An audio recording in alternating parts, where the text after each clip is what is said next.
رواية أن الله عز وجل حرك الأرض من مكان الموت إلى أرض الطاعة شبرا، يعني جعله أقرب إليها، يعني غير قانون أرضي، قانون كوني إكراما له ولتصحيح نيته. قال تعالى: وما أمروا إلا ليعبدوا الله مخلصين له الدين.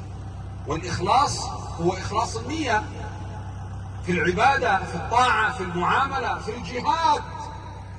عندما سئل النبي عليه الصلاة والسلام قيل: يا رسول الله، الرجل يقاتل شجاعة، رجل مقدام بطل، والرجل يقاتل رياء، والرجل يقاتل حمية، أي ذلك في سبيل الله؟ قال النبي عليه الصلاة والسلام: الذي يقاتل من أجل أن تكون كلمة الله هي العليا فهو في سبيل الله. إذا لم يكن جهادنا من أجل الله فجهادنا باطل وقتالنا باطل. يجب أن تكون الوجهة هي لله، هي لله سبحانه وتعالى فقط. أيها الأحبة، الراتب وسيلة، المنحة وسيلة، وسائل نتقوى بها على العيش وعلى استمرارية الحياة، ولكن النية الحقيقية التي نعقدها في القلوب رباطنا على أرض الشام، لم نخرج منها.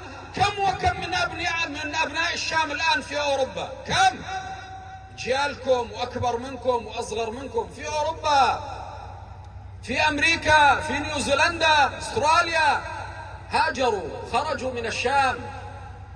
احمدوا الله تعالى أنكم ما زلتم على أرضها. أيها الأحبة، كان أحد الصالحين وكان من حفاظ القرآن الكريم وكان من الصالحين كبار الصالحين من علماء بلاد الشام، كان يقول: لا تخرجوا من أرض الشام رغم كل البلاء، أنتم في حالة رباط إلى قيام الساعة يا أهل الشام، ولكن هذا الرباط يحتاج منا إلى تصحيح نوايا وإلى إصلاح أعمال.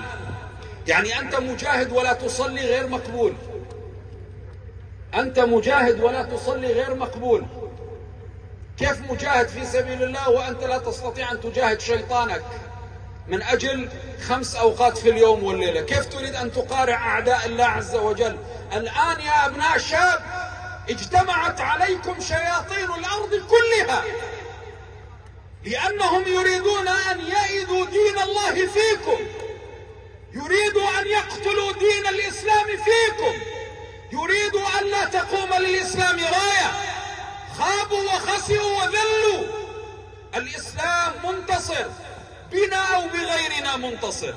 لماذا لا نكون نحن جند من جنود الإسلام؟ لماذا لا نكون نحن أحد رايات الإسلام الخفاقة التي يكون فيها نصر دين الله؟ ونصر دين الله لا يكون إلا بالالتزام بدين الله.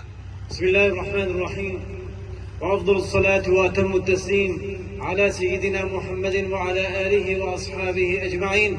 اللهم يا أرحم الراحمين انصر الإسلام وأعز المسلمين وأعلي يا مولانا كلمتي الحق والدين. اللهم من أراد بالإسلام والمسلمين خيرا فخذ بيده إلى كل خير، ومن أراد بهم غير ذلك فخذه يا مولانا أخذ عزيز مقتدر.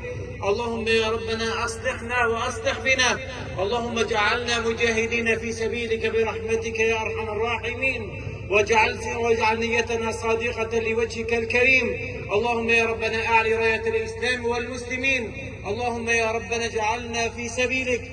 اللهم يا ربنا انصر دينك بنا برحمتك يا أرحم الراحمين. اللهم اجعلنا من جندك يا أكرم الأكرمين، واجعلنا في سبيلك يا أرحم الراحمين، وفيما يرضيك عنا برحمتك يا أكرم الأكرمين. اللهم يا ربنا اجعلنا مجاهدين صادقين برحمتك يا رب العالمين. اللهم انصر المجاهدين في كل بقاع الأرض برحمتك يا أكرم الأكرمين.